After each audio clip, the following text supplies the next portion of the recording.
किचनमध्ये नमस्ते। आजची रेसिपी आहे सुकटीची चटणी।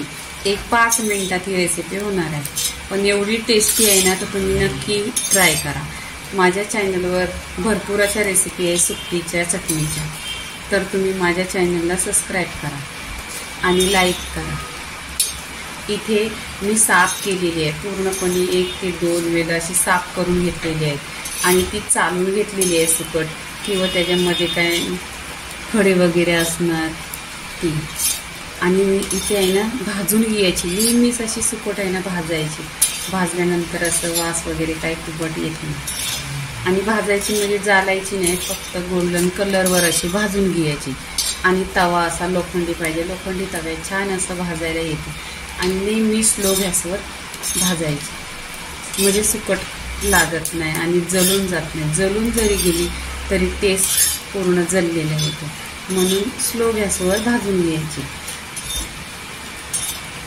आणि बघा अशा ह्या पावसाच्या दिवसात म्हणा, उन्हाळ्याच्या दिवसात म्हणा, जेव्हा तुम्हाला भाजी खायला आवडत नसेल किंवा आजारी असल्यावर असं आवडत नाही, तेव्हा अशी चटपट एकदम अशी चटणी बनवायची। आणि ही रेसिपीला जास्त वेळ नाही लागत, आणि आपल्या घरामध्ये जे साहित्य आहे त्याच्यामध्ये तरी ते बघा छान अशी भाजलेली आहे। आणि स्लो गॅसवर भाजायची, म्हणजे पूर्ण असं एक एक एक एक सुकट आहे ती। किंवा तुम्ही सुकट बोलत असला तर सुकट बोला, जवळा बोला, कमेंटमध्ये सांगा। इथे बघा पूर्णपणे अशी सुकट मी भाजून घेतलेली आहे। आता मी गॅस बंद करणार आहे आणि ही काढून घ्यायची प्लेटमध्ये। इथे 1 ते 2 पाण्याने स्वच्छ धुतलेले आहे आणि साफ पण केलेले आहे। प्रयत्न करा हाताने मिक्स करा, कारण टेस्ट खूप छान येईल एकजीव केल्यानंतर। इथे 2 ते 3 कांदा घेतलेले आहेत, कट केलेले आहेत, आणि छोटं छोटं कट करा। इथे 1 टोमॅटो घेतलेला आहे, 1 हिरवी मिरची घेतलेली आहे। छोटी मुलं असली तर टेचूनच घ्या।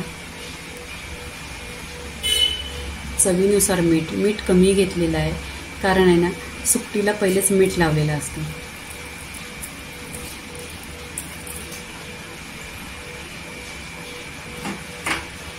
इथे काश्मीरी लाल मिरची पावडर आहे, 1 चमचा घेतलेली आहे। इथे लिंबू पिळून घ्यायचा, टेस्ट खूप छान येतो, तिखट, आंबट, खारट। इथे लिंबू पिळल्याने ना तिखट, आंबट खूप टेस्ट छान येतो। रेसिपी छोटी आहे, 5 ते 10 पण मिक्स करायचं,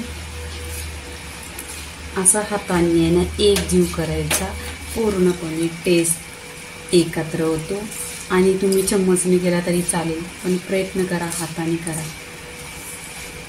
ह्याच्याबरोबर अशी गरम गरम भाकरी किंवा चपाती अशी खूप टेस्ट छान लागतो या भाकरीबरोबर।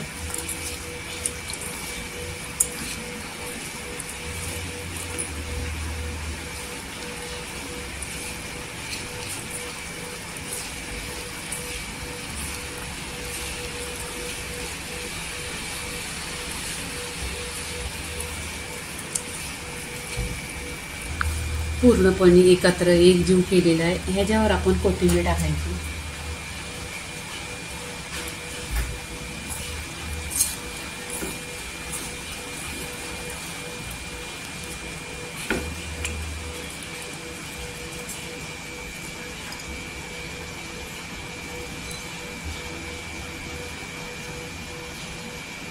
इथे कोथिंबीर टाकलेली आहे। आता रेसिपी पूर्णपणे सुकटीची चटणी तांदळाच्या भाकरी बरोबर का, चपाती बरोबर का, सुकटीची रेसिपी झालेली आहे। लाईक करा, शेअर करा, सबस्क्राईब करा आणि नेहमीच खात राहा। धन्यवाद।